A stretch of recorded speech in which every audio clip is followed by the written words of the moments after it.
This idea of sitting on Instagram, sitting on Facebook, scrolling for 10 hours is a grave. I tell people the grave is not 6 feet below. The grave of the modern era is a handset. Many people are walking with their graves because the hours that should be invested in self-development, they have wasted it with mindless scrolling on things that don't bless them. Arise, shine. I met Reverend Dr. Omar Okpa many years ago, and he asked me the first question. He said, how much is your library? Me that thought I was reading. He told me his library was worth 65 million. And I checked, I scanned my whole library in 1 minute. I realized I was joking. At this level, you are still studying? He said, yes. Meanwhile, you look at Reverend Omar Okpa, you think, oh, God has anointed some people. You don't know they walk under. People come out unprepared and they have nothing to say to their generation. If you want to shine, you must arise.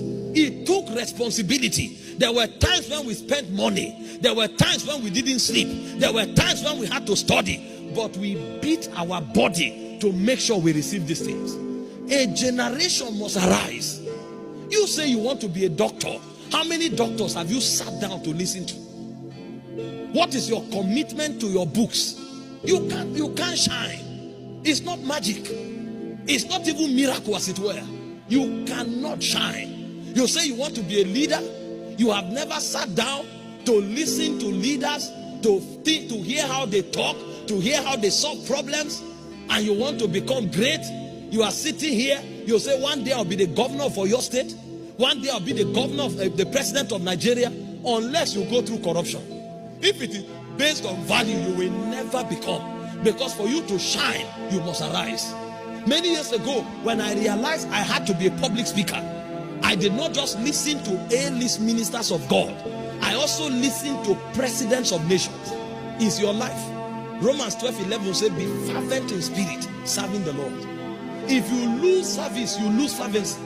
Because every time you come here and sweep the floor, lead the prayer, lead the choir, you may think you are doing the church a favor until you stop or until you are removed.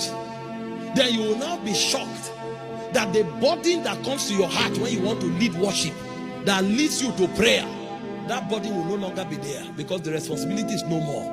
And after 3 weeks, after 1 month, you'll discover that flesh will begin to resurrect, because flesh was mortified. If you don't keep it mortified, it will resurrect. And then you who have destroyed lust for 2 years, lust wakes up again, and your thoughts